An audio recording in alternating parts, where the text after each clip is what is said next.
Dear students, आज का हमारा फर्स्ट चैप्टर का लास्ट टॉपिक है। इसमें देखते हैं एवापोरेशन यानी कि वाष्पीकरण। देखिए, it is a surface phenomenon in which liquid change into vapours. क्या होता है? यह एक सतह की प्रक्रिया है जिसमें लिक्विड किसमें चेंज हो जाता है? वेपर में चेंज हो जाता है।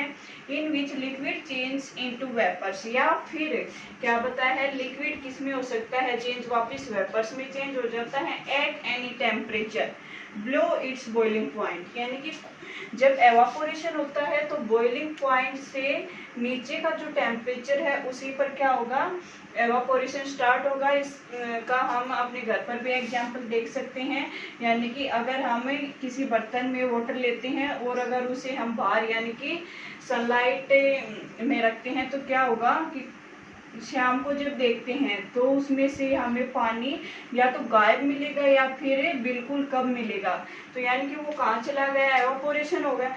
लेकिन ये नहीं है कि वो जैसे ही सूर्य के प्रकाश से गर्म हुआ है तो वो उबलना शुरू हो जाए, उबलेगा नहीं। ठीक है, यानी कि बॉइलिंग पॉइंट तक टेम्परेचर उसका नहीं जाएगा, उससे कम टेम्परेचर पर ही उसका एवापोरेशन होकर वेपर बनने शुरू हो जाएंगे। आगे है फैक्टर्स अफेक्टिंग एवापोरेशन, यानी कि ऐसे कौन कौन से फैक्टर हैं जो एवापोरेशन को प्रभावित करते हैं। तो देखिए, फर्स्ट है एक्सपोज्ड सरफेस एरिया, यानी कि जो मैटर का सरफेस एरिया होता है उस पर एवापोरेशन क्या करता है? डिपेंड करता है। मान लीजिए, इसका एग्जांपल लेते हैं कि हम कपड़े यानी कि पानी में भिगोते हैं और उस कपड़े को हम बिना फैलाए और उसे लटका देते हैं तो वो ज़्यादा टाइम लेता है सूखने में।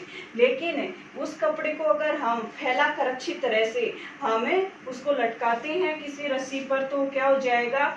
जल्दी सूख जाएगा। यानी कि फिर क्या हो जाता है, इस तरह से उसे सुखाने से उसका जो सरफेस एरिया है वो इंक्रीज हो जाता है। तो हर कपड़े के हर एक पॉइंट से उसका क्या होना शुरू हो जाता है? एवापोरेशन होना शुरू हो जाता है। ठीक, अगला है टेम्परेचर, यानी कि टेम्परेचर पर भी एवापोरेशन की जो स्पीड है वो डिपेंड करती है। देखते हैं कि जब सनलाइट की प्रेजेंस में हमें कपड़े को सुखाते हैं तो जल्दी सूख जाता है। क्यों? क्योंकि उस समय क्या होता है? टेम्परेचर ज़्यादा होता है, इंक्रीज होता है। और अगर सर्दियों में जैसे कि सनलाइट कम होती है तो सर्दियों में कपड़ा जल्दी नहीं सूखता, तो वो किसके कारण है? टेम्परेचर कम होने के कारण। ठीक है, अब थर्ड है जैसे ह्यूमिडिटी, यानी कि आर्द्रता। ठीक है, यानी कि ह्यूमिडिटी जितनी ज़्यादा होगी, ठीक है, एटमॉस्फेयर में एवापोरेशन उतना ही क्या होगा? कम होगा। मान लीजिए कि रेनी सीजन है, बारिश हुई है, ठीक है, और बारिश होते ही रुकने के बाद हमने क्या किया? कपड़े सुखा दिए। ठीक है, तो वो जल्दी नहीं सूखेंगे। क्यों नहीं सूखेंगे? क्योंकि वहां पर जो एयर है उसमें क्या प्रेजेंट है? वाटर वेपर प्रेजेंट है।